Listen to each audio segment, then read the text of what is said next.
I'm Robbie Seabrook III, one of the associate editors here at Double XL Magazine. Today, we have a very special guest. TiaCorine is our guest for this week's version of The Break. Definitely happy to have her on here. Sure as you know, she had a crazy year last year. Still going up right now. She's just really somebody easy to support, somebody to really be happy for. With just how her career is progressing and how good the music is. So, that's pretty much it. As soon as she gets up in here, I'm going to bring her on. Is Tia in here? Let's see. Yep.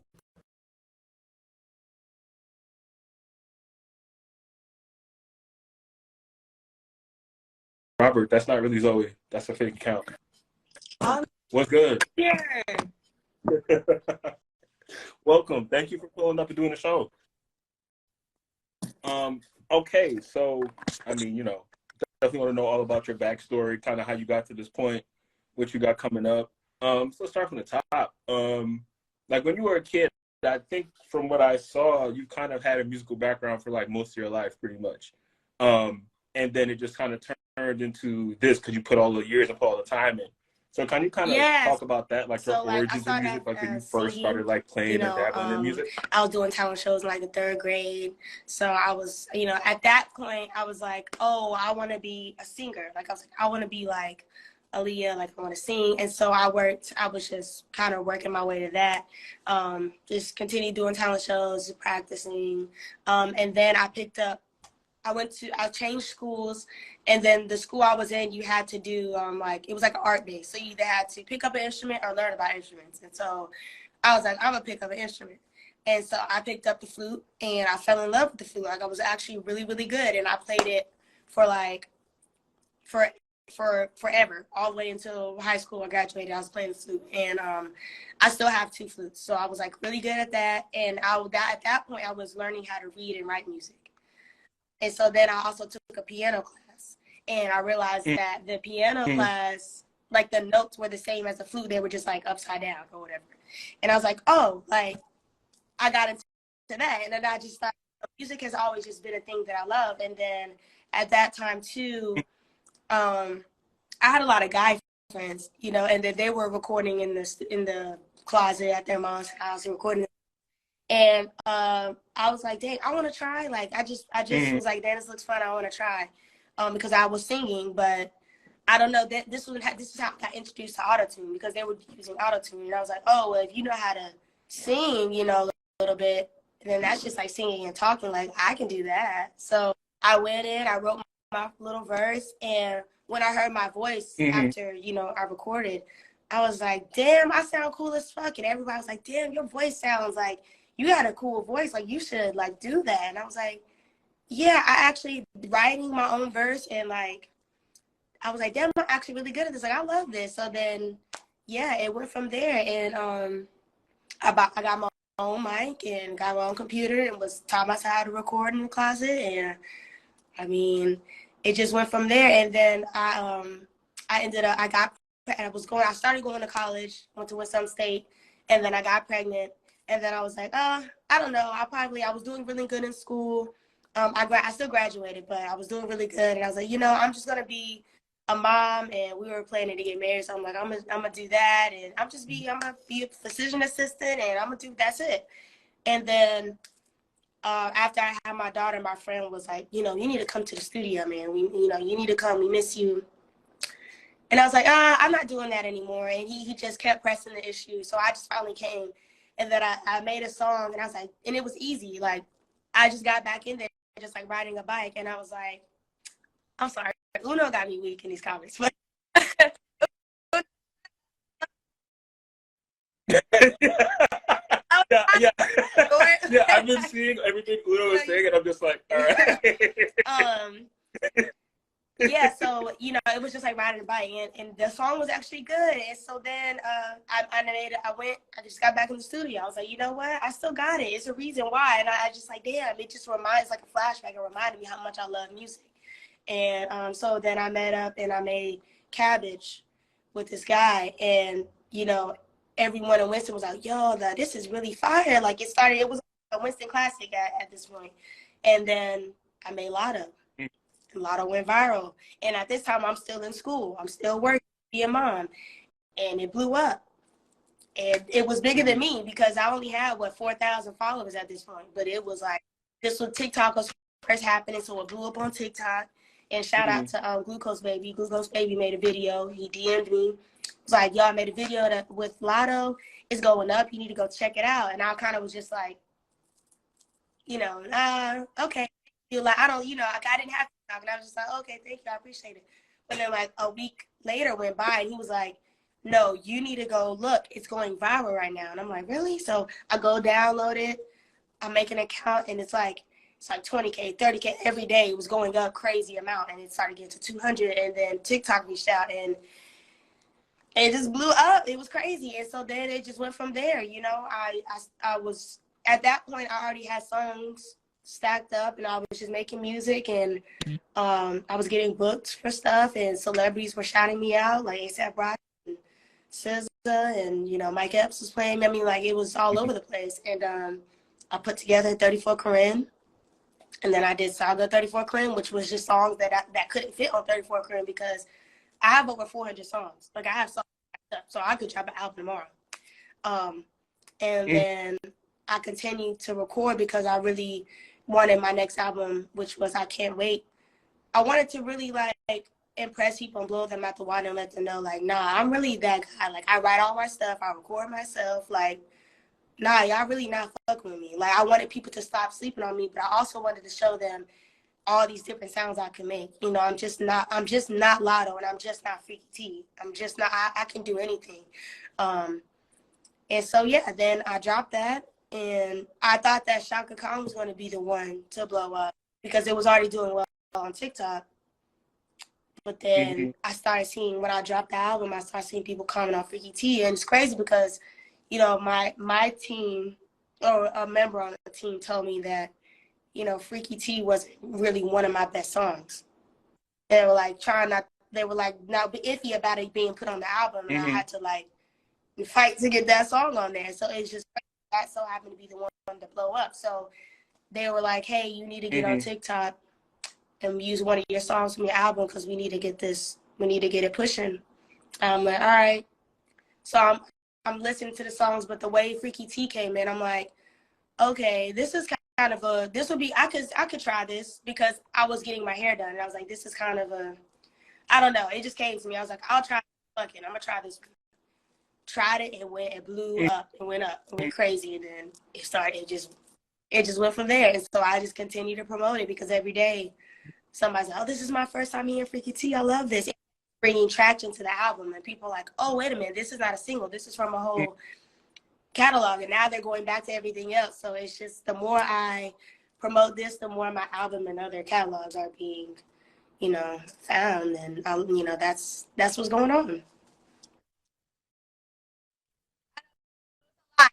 All right.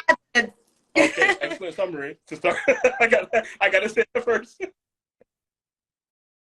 It's a very good job. Definitely somewhere kind of told the whole story in a really concise way. I think I noticed that too about you when you talk about promoting FreakyT, because at that point it was already like kind of out of there. It was like kind of getting so much bigger like day by day, but you never like let off on it. Like a lot of times what happens sometimes when artists will have a song and it gets big and they won't keep pushing it or they won't keep like receiving people talking about it, but you're really committed to the song because, people love it and you're not shy about promoting what you make and what you do. And I think that's really powerful. And it's also kind of course, I think added to your career. I highly doubt you remember this. I told you like I think probably right after I Can't Wait came out, I just randomly saw you tweet and told you, hey, look, the album is really impressive. I'm really happy with it.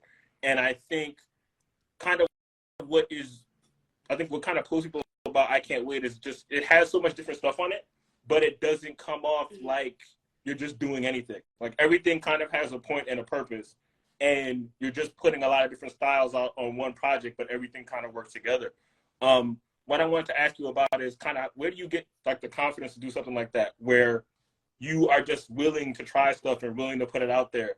Especially in a situation with like where you know that like I can't wait for you was gonna be pivotal. Like when it came out, it's gonna be a big deal when it comes to your career, and you still just tried a whole bunch of stuff and it worked. So kind of where does that come from? Where you're just gonna like myself. you're so I'm confident in fully what you into put myself. out. Like I'm fully comfortable with myself, and that's just how it's been as a kid. Like I used to dress myself, and I used to have a certain style, and my mom would be like, you know, are you sure you want to wear those shoes with that? And I'm like, it looks good to me, you know.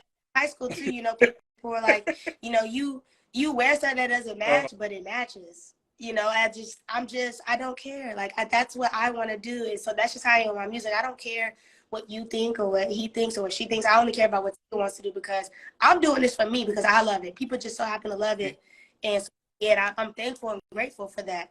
But I think it really just comes with me being fully involved and soaked into being myself. And I don't have any rules. Like I don't like try to make something. I just go in there and my mind is open and I just let it speak to me and I just let it come out, you know? And I don't know, you know, a lot of people are like, how did you do this? How did you come up with this? I don't know, because I just put those songs together.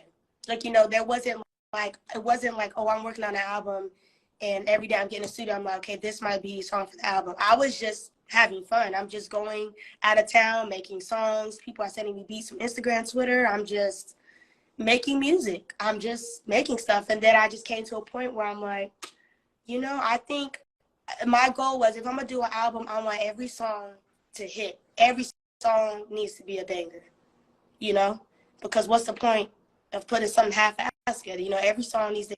So I reached a point where I'm like, I got 15 bangers for facts. But my goal was also I wanted to make sure I put different sounds on there because I wanted people to be comfortable with the fact that they don't know what's going to happen next. Like they don't, like I might do a rock song, I might do a country song tomorrow, but I wanted people to understand that and love me for that. So I was like, I just need to come out with that so people just already accepted to that. They know that that's just TiaCorine, that's what she does. And not like, oh, I miss the old Tia when she did this. I miss the old Tia when there's no old Tia. Tia's everywhere. There's no, Tia's is her own thing. Tia does what Tia wants. So I just wanted people to just know that. Like that was my goal. Like I wanted people to know that anything could come out of me at any moment. And that's what you should love me for. Oh. Yeah. I just knew I Can't Wait was gonna be. That's why I named it I Can't Wait. I was like, I can't wait to put this out because I can't wait to, you know, blow up. I can't wait to get these big opportunities. I can't wait for people to stop sleeping on me. The I Can't Wait was stand for a lot of situations, and that's why I can't wait. It was a lot of things that I was going through that I couldn't wait to get out of. So, yeah.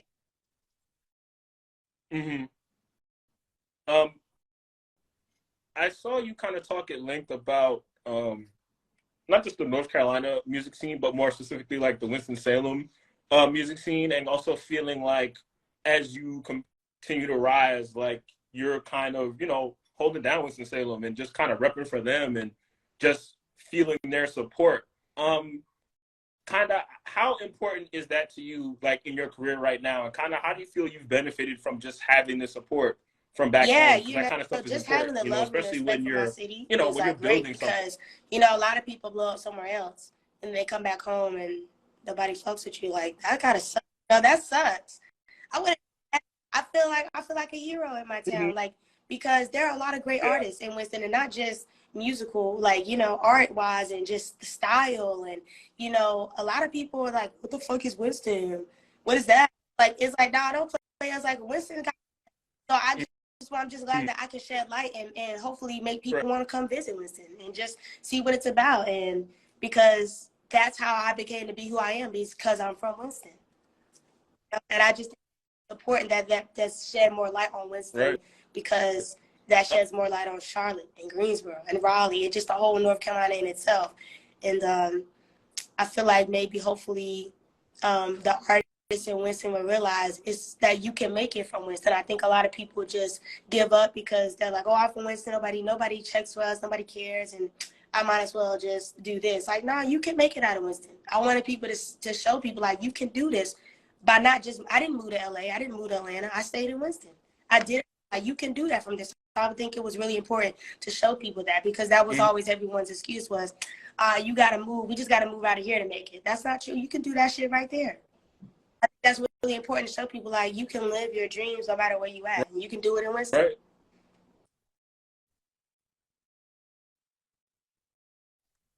How did you, I mean, also, you know, speaking of the area, how did you get on, like, South Coast Well, you know, radar? Like, how did that it was just everywhere, it was going crazy, and and it was viral for years, not just 1 year. It went viral on TikTok 4 times. So, you know, Arnold Taylor DM'd me. It was like, I'm watching you. And I was like, I tell this story all the time. I was like, who the fuck is this old man? He put the emoji eyes, like, and I'm like, I'm gonna have to block this nigga. Like, who is? He like, no, you not. No, you not. And I looked up on his page and I saw the baby, and I was like, oh, he's the baby's manager. I was like, okay, because I was like, I'm scared. And he's like, nah, just keep doing your thing, like, you know. And I know the baby's DJ, DJ Kid, and he was always reaching out like, yo, I've been hearing your name, like, they talking about you, you know. And I was getting a lot of calls from that. And then Charlamagne the God also shouted me out on the Breakfast Club. I guess him and Arnold have a relationship, and then and that's how it happened. I mean, he saw me keep continuing working, and then we got on the phone, and that was that. Yeah. Yeah. No, and I think the relationship has definitely worked out on both ends. I think I noticed that, like, kind of a while back when I saw kind of that you were you know, connected to SCMG, and I think the thing about the label is, you know, all the acts are so different from each other, but you'll all work kind of in your own specific ways. So it just kind of shows that, you know, what they're building there and what kind of how you guys go about doing business. I think it just, you know, I think it just works. Speaking about your sound and kind of when everybody was kind of becoming aware of you, how did you kind of come up with your sound? Because it's, like, very distinct. Like, if somebody hears a song in the wild and they're familiar with you, they know it's your song. It doesn't sound like something else or someone else.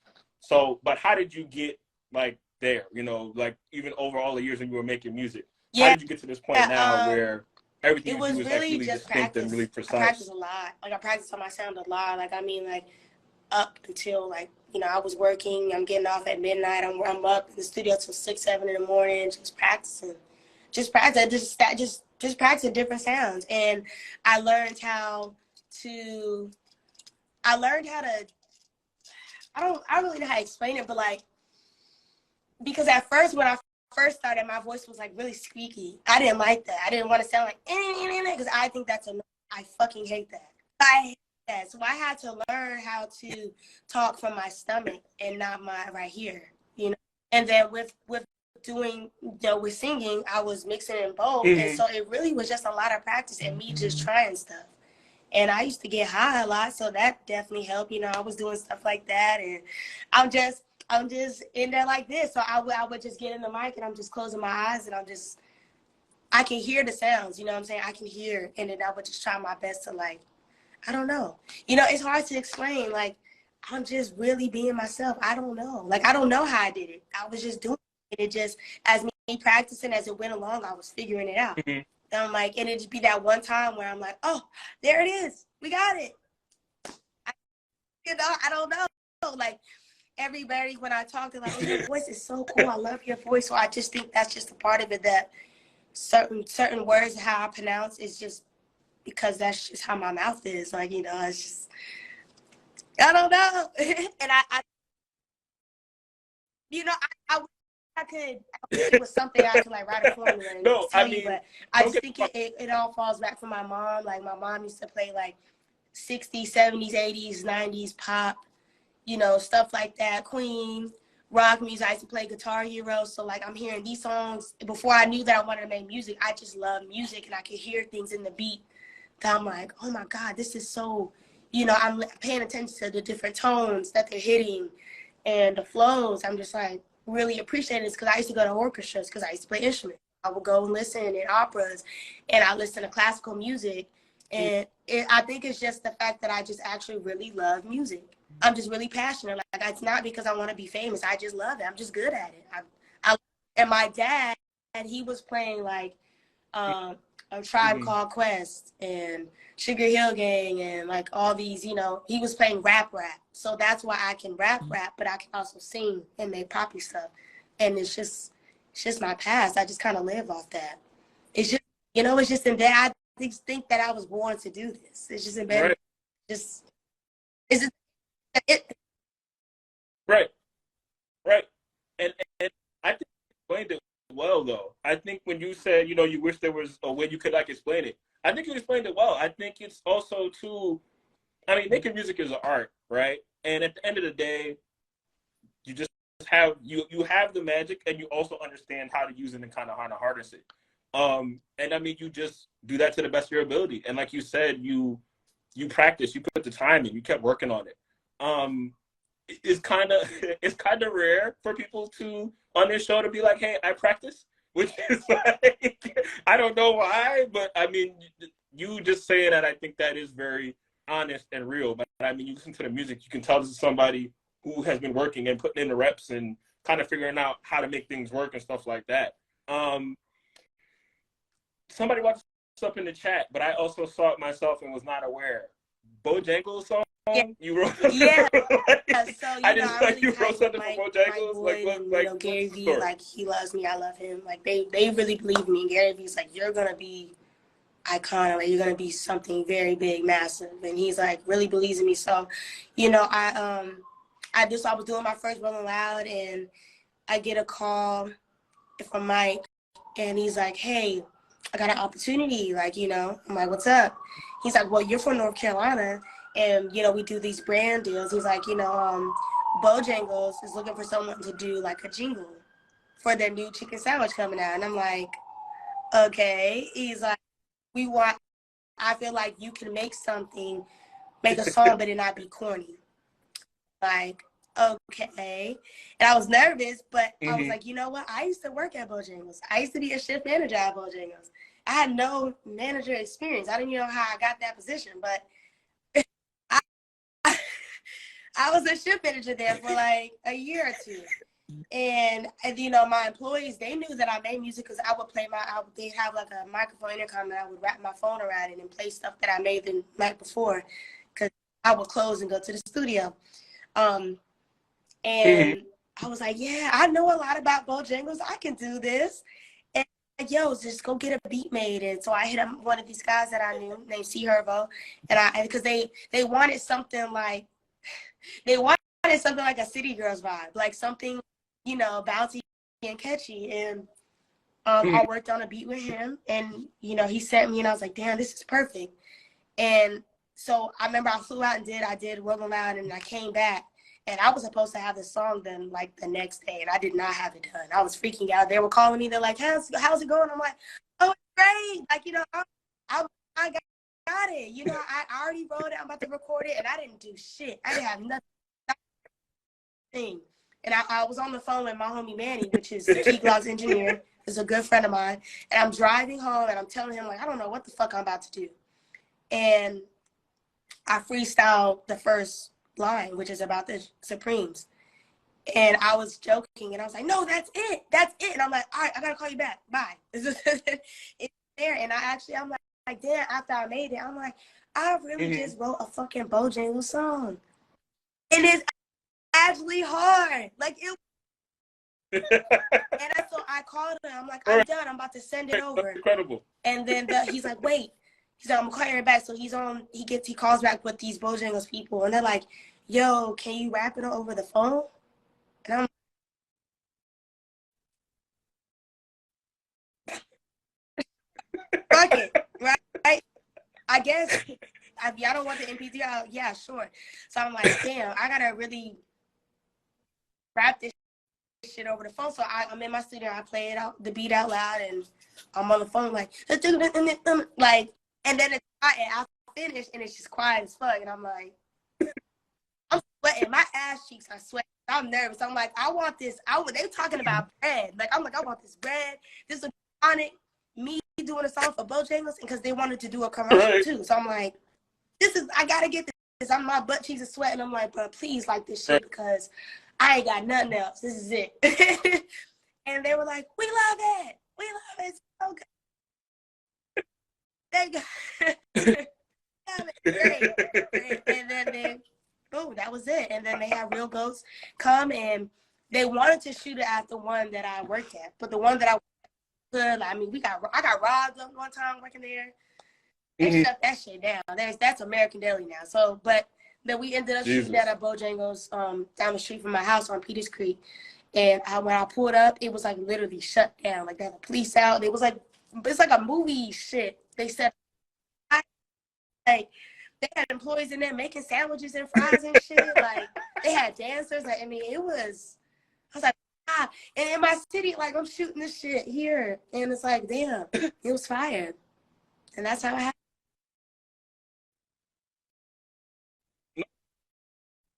I think it's a beautiful thing. I think not just because, you know, you're also like a former employee, because you get to do it at home. And I think getting opportunities like that and also delivering, it kind of shows, you know, how far you come and also kind of what lies ahead for you. I think I don't have to tell you, you know, getting those opportunities to do jingles is a rare thing. Like, it's just like, especially as a rapper too, it's a rare thing. Like that's only kind of recently become a thing where like they're giving rappers those opportunities. And I think you delivering in that spot also opens the doors for other artists and other people in the future and stuff like that for you, you know, to get similar looks and stuff like that. And I think, you know, I just think that's important, just in like a real baseline way. You said earlier that you're not in this to get famous, right? Which, you know, I totally believe and understand, right? But the flip side of that is the better and bigger you get at rapping, you become more famous.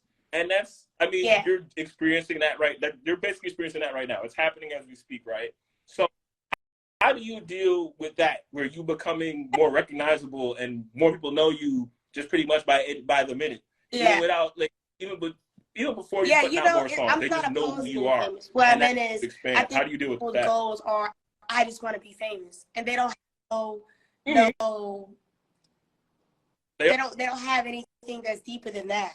Like that's very on the surface, and I feel like the music industry is so crazy that you can't come in there like that. You come there with, I just want to be famous, because then you get famous, then what? I agree. You know, like that's not my goal. You know, a lot of people are like, oh, you're just trying to, like, no, I'm not trying to just get famous. I'm going to be famous regardless. That's just inevitable. That's just what's going to happen because I'm fire. I look good. I can really rap.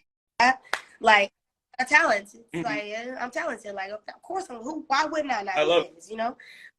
I love it, but I think that I just want to make sure that I'm famous for the right reasons, that people actually love me. Because I want to be loved. Like, you know, so I love it because I get a lot of love. Like, people genuinely love me. They fuck with me. Like, when they see me, it's hugs. They want to cry. They're like, oh, you lifted my day up. Like, I just want to make sure that I'm like touching people, you know. So I'm okay with it as long as it's positive fame and it's me actually helping other people and touching them and passing my good energy along. I'm cool with that. I'm cool with that. I feel like that's why there's a difference between rappers and artists. I want to be an artist, not a rapper. Yeah. I think too, you know, you already have an understanding that you can't, kind of in the music industry, you got to come in there with motivated by something else other than fame, and because you're going to need more than that. And you already knowing that and you approaching it like that, I think that says a lot, because I think sometimes on the other side of it, I think fans can sometimes be a little misled or feel like it's easy to get in the rap if you just want to be famous and you can kind of squeeze it like for everything. The thing is, you can't really, because you run out of time. Once people realize the music is not there, that's pretty much it. And that happens really quick if you come in and your motivation is just to be famous, as opposed to you just want to make good music. You want to make, in your case, you want to make good music and also use your platform and the attention that you garner to do the right thing for other people and the people around you and for your hometown and for yourself and for your family. So it's much bigger than, you know, just pulling attention. And I think that's pretty clear with you though. You've never come off as somebody who is just doing stuff to do it so people will pay attention. You're doing it because, you know, you care. And I think putting the care in is, you know, has taken you far and will continue to take you further. I want to talk to you about the fans. On Twitter, you always, like, you're very, okay, you're insane. I'm going to start there. Yeah. I mean, they're insane. Let's start there. I was going to beat around the bush. I'm not going to do that. They're insane. But it's not a negative. It's a positive. It's in a positive way. And they support you. They send you FreakyT mashups every day. You're fully engaged with them. You talk to them all the time. I definitely want to talk about kind of two things. Kind of how did the FreakyT mashups start, and, like, you know, you support them and you promoting them and pushing them out there, and then on the other side of it, kind of how you stay so engaged with your fans, because even as your profile continues to rise, you have not let off on that part. You have continued to stay with them and talk to them all the time, and, you know, kept them abreast of what so they're doing, and, you know, start with, just supported them in their endeavors too. Hey, Mom. Sorry, my mom's out here. I love all of my supporters on Twitter, on Instagram. Like, I love them. Like, y'all are so funny. You know what I mean? And I feel like, you know, I think that a lot of artists forget that, you know, you need them. You should appreciate them, and you should thank them, and you should talk to them. You're not better than them, right, and you're a human just like them. And without them, like, how could you be here? Because they're the ones playing your stuff. They're the ones telling people about you. They're the ones pushing it. Like, you know, we gotta give thanks. You gotta show love to get love, you know, right? So it's how it doesn't take too much time out of my day to respond. It maybe take me an hour to sit, or maybe even that, to go on Twitter and Instagram, on TikTok, like people's stuff, comment. It's not that. Why you can do that? Like, I'm not like I have to get it. Like, I really love them. I want to talk to them. I want to know what they want, what they're thinking about when they see something that I post, or I want to answer your questions. You got questions? I'm not being me. I'm gonna answer them just like you asking me. You know, I think it's fun, and that's how I get all the love. That's how I get the mashups. That's how I get these drawings. That's how they're inspiring me. You know, I love that. I think they're funny. I love talking to my fans. I love to see the freaky shit that they put on Twitter, because yeah, I love that shit. I think it's fun. I enjoy waking up every day and see what my fans is about to say to me, or just something, not even my fans, somebody new, because it could be somebody that doesn't know me, you know. And I love to see why when somebody tries to come at me, I don't even got to say nothing. Oh, they're going to war. You hear me? I love it. And then they ended up blocking people, or they're they're deleting their tweets, and it's like, yeah, I love that. I'm like, fucking get them. I love it, because they almost remind me of, like, I hate to say, they remind me a little bit of Nicki Minaj, but they're not devilish. Some tripping, but, you know, like, because they're gonna go and look you up, and they're gonna push it up like, oh, look at, but is this you? And it's like, it's over with. Like, yeah, shut the fuck up. I love it. So yeah.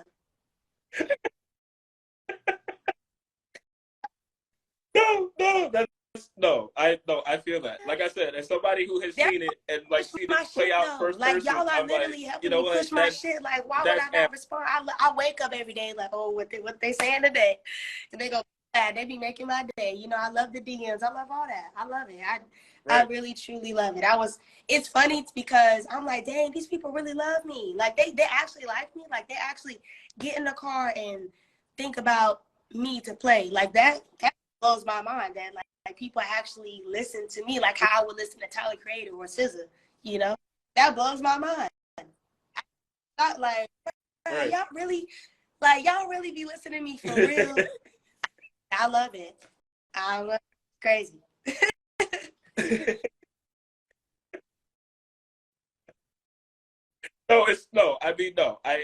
I feel it. I mean, but, you know, it's well deserved. Like I said, you know, the music is there, the talent is there.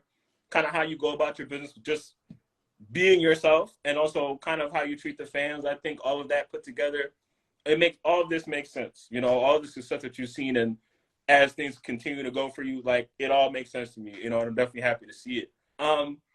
what's next Yeah. for you? Yeah, so I'm Could be working on a shows, treatment for Paris videos, Hilton right now because I've seen songs, a lot of anything. people, supporters are like, oh, we want a video for that and Boogie. So I'm working on that. I'm working on trying to do a Beam Me video as well. So my goal is to at least get 5 more videos out on the project. And then also going on tour. So there's a lot of different options right now, but it might just come down to me having my own tour. So we're thinking about that. And I'm probably going to be on a lot of big festivals this year. Yeah, so I mean, I got a lot of bookings being looked at right now, being considered. And you know, I might be at the Grammys. Who knows?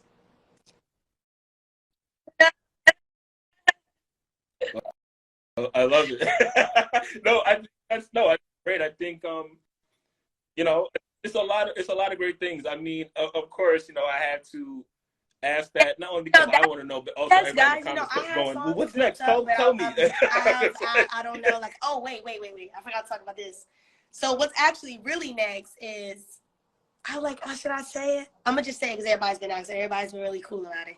I got some remixes to FreakyT. And I have 3, but I just got a call before I came on here that I maybe have 1 more. So got some remixes coming, and we got a new remix video to it as well. Okay. You know, I don't want to say yet. I wanted to. But we have a video coming to remix of FreakyT.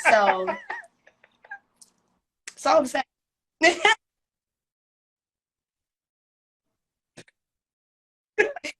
No, I think people will be more than happy. Right? They'll be more than happy with that information. You gave them more than enough. They're great. They're good. What would you say if you feel like you've experienced it yet? What do you feel like is the biggest moment in your career so far? I don't know. It's so many. It's like, you know, I don't want to say, I can't say because it's not out yet. So like, I want it to be a surprise. I'll say this, when you reached out, you know, and the backstory on that of like what that means when you reached out, I was like, for real? I might be considered, you know, I might be considered, you know, that's crazy because I was just talking about that. Like, that's like some things like I'll be manifesting, I feel. And I was literally just talking about that. I was saying like next year I'm gonna be on that shit. Fuck that. And then like, could this be? You know?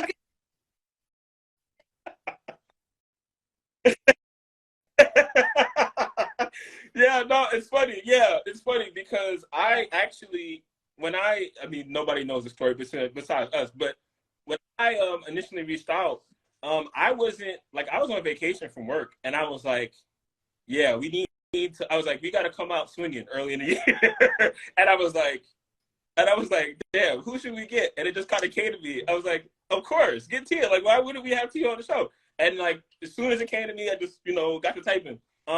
But yeah, you know, like, I mean, look, I was, you know, over the moon that you wanted to do the show and that, you know, you wanted to be involved and stuff like that, you know, because like I said, just genuinely, I'm a fan of you and a fan of what you've been doing.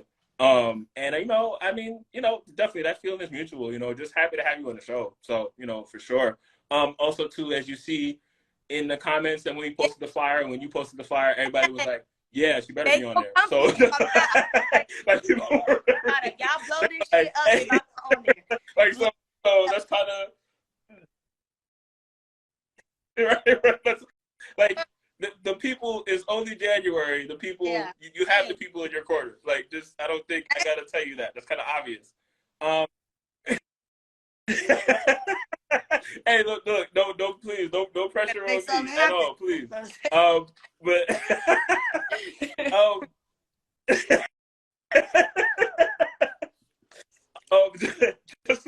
just to start wrapping it up, what is something that people don't know about you? I feel like they know a lot about you, but is there something that would be like surprised? Okay, so I'm 5'4", but I'm definitely supposed to be way taller than this. But in my childhood years, I broke my growth plate in my ankle, like I think it was 3 times. Yeah.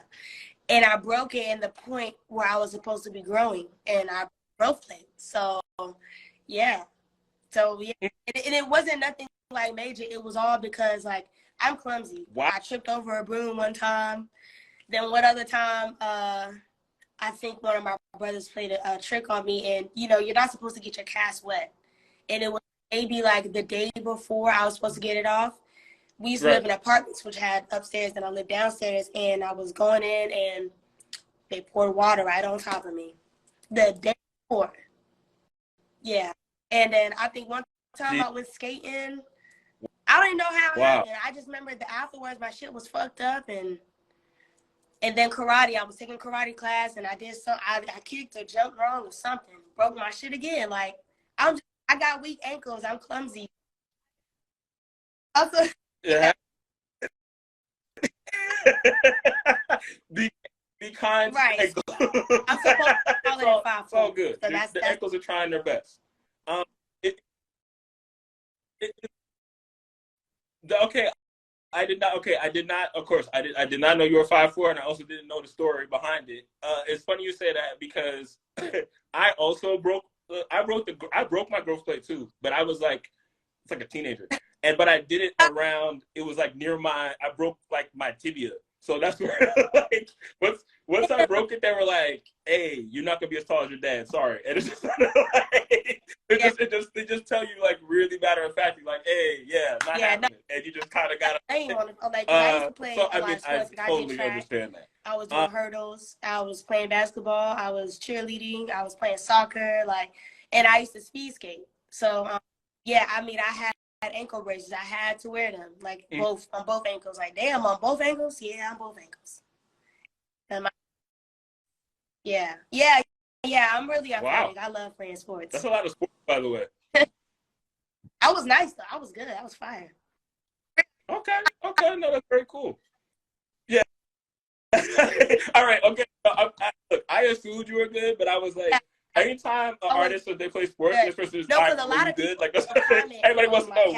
Good though. Like, I mean, your shit's thick. Like they're big. Well, because I played a lot of sports that required me to use these. You know, yeah. So hurdles is hard. You know. Yeah. You know, I got it looks hard. I got big arms. You know, I'm athletic.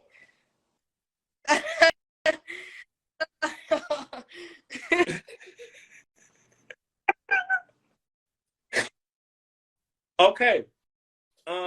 Well, thank you. I think this went really well. I think, I learned a lot about you. Everybody here learned a lot about you. And like I said before, I'm just happy that you did the show. Because you're going up. And that and I can say, that has nothing to do with us or me. That's all you and, your fan base and kind of what you're building. So, just happy to be a part of it and, just kind of show up at this moment and kind of do this with you today. Is there anything you want to talk about and ask you about? I just want to answer actually like a few questions. Yours. The floor is yours. So I know like a lot of people are asking like, what's my favorite anime? And then I also want to say, yes, this is a Hunter x Hunter, it is a Hunter x Hunter shirt, They was asking. So my favorite anime,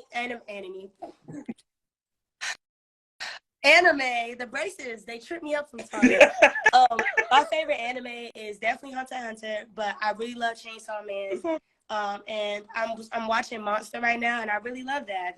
It's really good. I have a lot. I love Death Note. Death Note is really good. It's A Promise to Neverland is really good. Inuyasha is definitely top. Love that show. It's cheesy, but you gotta love it. It's so cute. I love it. I'm a sensitive, so I like that. Damn, Kitoro Lives Alone is cute. That made me cry a little bit. So yeah, I could keep going, but I love anime, guys. Bleach is dope. Cowboy Bebop is dope. I know they're old, but they're still good. JoJo, Adventures of JoJo, or JoJo's Bizarre Adventures, it's fire. So they be wanting to know, so I just wanted to make sure. Right. No, it's a valid. No, it's a valid question. I think especially because you've shown a genuine interest in anime and stuff like that. So those questions will always come, of course. I'm watching JoJo's in extremely slow motion, so so I mean, I get it. I totally relate. I mean, I love the show. It's taking me a long ass time to watch it though. It's taking a journey, but like it. It was a slow start, and I was like, I had Yeah. to try it 2 times. The first time I was like, I can't do this. But the second time, I stuck to it, and I was like, yeah. And I got to a point where they got to it's like a sky part, Skyland or whatever, and I was, oh, I fuck with this, like, because there were Native people on there, that my mom's Native, and it just resonated with me, and then I just went from there, and I really fucked with it. So, yeah, yeah. I named my dog Nami, my new puppy. I named her Nami from One Okay. Piece. Cool. That's hard. No, that's hard. I like that.